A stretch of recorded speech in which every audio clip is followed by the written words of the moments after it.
Please, let's take our seats. Thank you. The weight of tragic events in recent weeks has tested our nation's resilience in the wake of unprecedented challenges. Persistent torrential rain has unleashed devastating floods, which have claimed 210 lives as of today. It has also caused injuries to many more and wreaked havoc on property, infrastructure, and livelihoods. No corner of our country has been spared from this havoc. The reopening date of our schools after the April holidays, which was scheduled for Monday this week, has had to be varied. Transportation has become challenging in many parts of the country due to flooded and damaged roads and bridges, and the threat of ravaging rivers and overflowing dams in downstream regions is immense.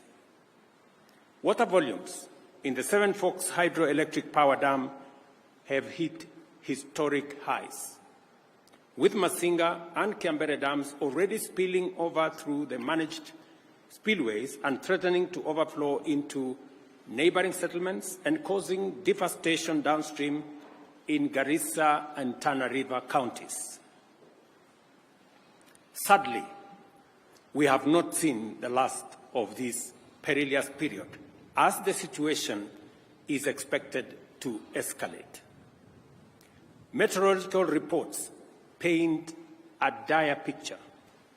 The rains will persist, increasing both in duration and intensity for the rest of this month and possibly after. The Meteorological Department and the IGAD Climate Prediction Application Center have issued a stark warning. Kenya may face its first ever cyclone.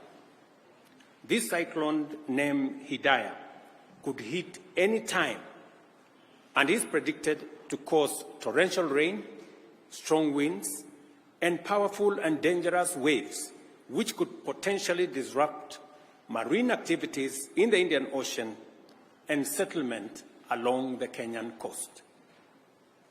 Our country must act decisively and swiftly to mitigate the devastating impacts of the present crisis and protect life and property.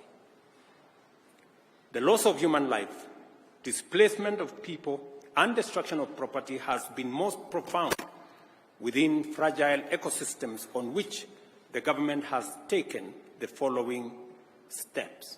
First,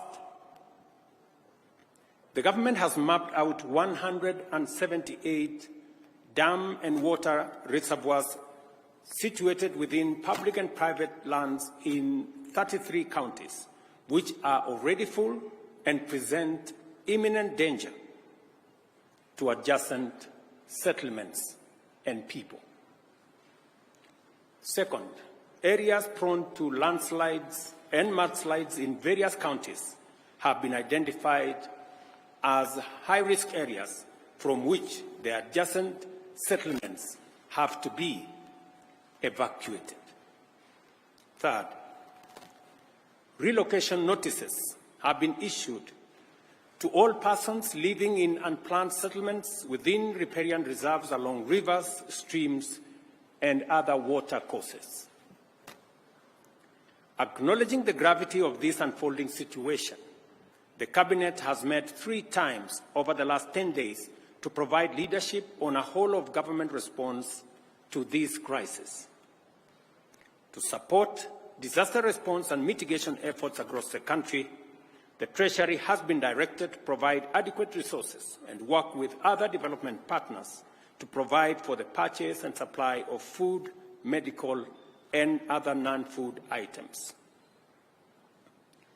County security committees are directed to determine on a case-by-case basis the radius that shall constitute the scope of the area subject to evacuation and mandatory relocation that has already been pronounced.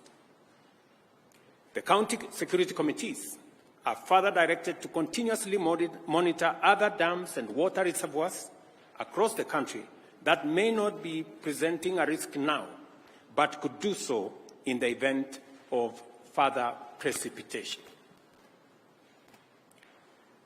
The Kenya Defence Forces and the National Police are directed to deploy resources, personnel, and equipment for carrying out coordinated public safety and risk mitigation operations in as many parts of the country as they have installations.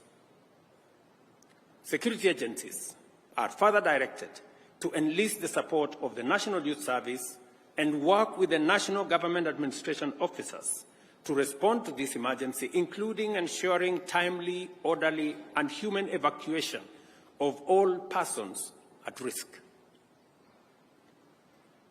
Cabinet secretaries will spearhead disaster response and mitigation efforts across the country, and to this end, ministries, departments, and agencies are directed to work closely with the National Disaster Operations Center and security agencies to ensure the whole-of-government approach to the management of the prevailing crisis. The government, working with stakeholders, has put in place adequate measures to provide temporary shelter, as well as food and non-food essential supplies. The ministry responsible for special programs is directed to work with development partners and relevant humanitarian organizations to mobilize adequate food and non-food supplies to support all affected persons in every part of the country. The Ministry of Agriculture and Livestock Development, through the National Cereals and Produce Board, is directed to make available food supplies in government stores to support this effort. The Ministry of Health is directed to work with development partners, including the World Health Organization, AMREF, Red Cross, UNHCR, World Food Programme, and other relevant humanitarian agencies to mobilize resources and logistical support to avail essential drugs, food, and other medical supplies to those affected. The Ministry of Interior is directed to coordinate the relocation and evacuation of the affected members of the public, identification of sites for temporary shelter for displaced persons, and supervise the overall support program. The Ministry of Education is directed to postpone the dates of reopening of all schools in the country for the second term until further notice.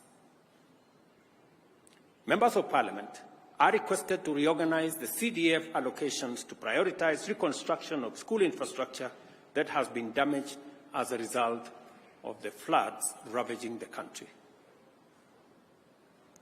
As the national government plays its role in dealing with the current situation, I request and urge county governments, development partners, and private sector to join in these efforts and provide support as, where, and when they can.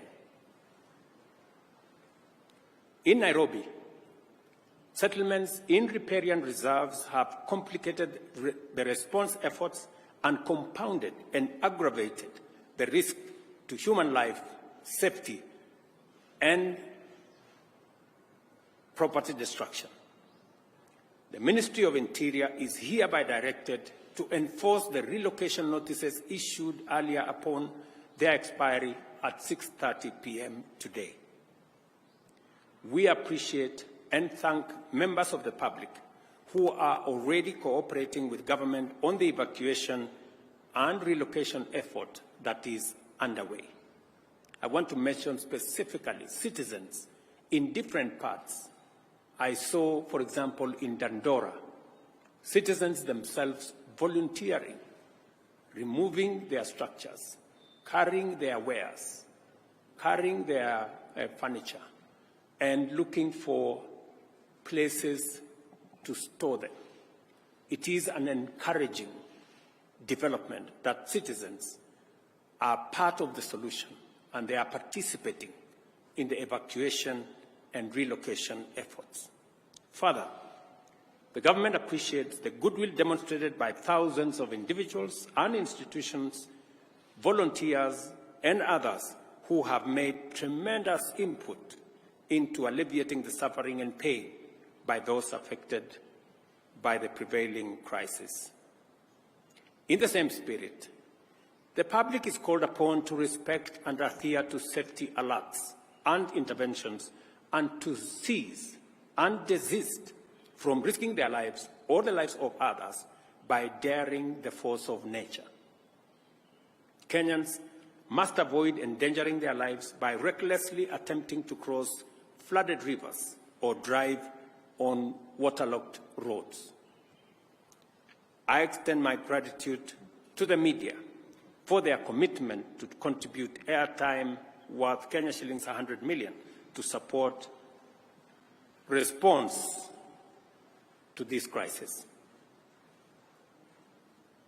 The measures we are taking at present are aimed at responding to the current crisis in the immediate and the short term. For us to comprehensively address such a threat in the long term, we have to acknowledge and act to reverse the adverse effects of climate change. The current unprecedented crisis of floods that our country is experiencing, as well as the recent devastating drought our country faced, the worst in 40 years after 5 consecutive failed rains, is a direct consequence of our failure to protect our environment, resulting in painful effects of climate change as we are witnessing today. Our country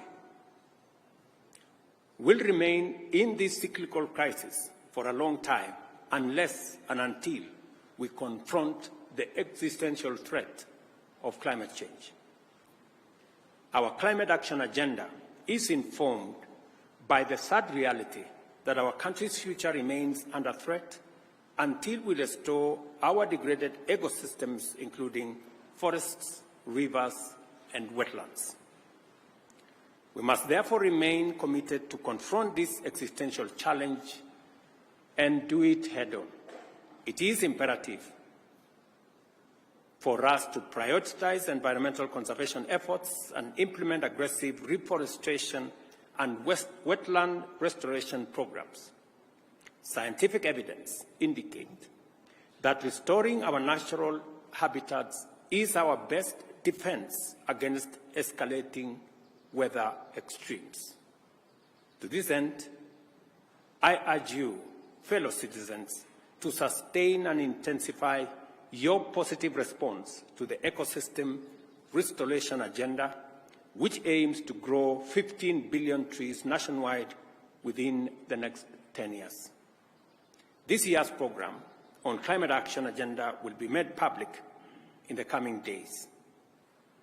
The Ministry of Environment and Climate Change and Forestry is hereby directed to immediately expedite the implementation of the Ecosystem Restoration Program and work with all ministries, departments, and agencies and other stakeholders to provide a whole-of-government, whole-of-society, whole-of-nation program.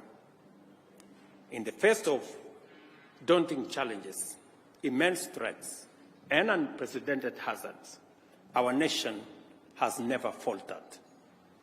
The people of Kenya always stand with one another and work together to overcome adversity. We are called upon once again to join hands in this critical juncture and support each other until this season passes, and afterwards, in all endeavors to secure a sustainable future for generations to come. Together, we will win the war against climate change, and also we will build a resilient nation. Thank you very much. God bless you, and God bless our great nation, Kenya. Asanteni sana.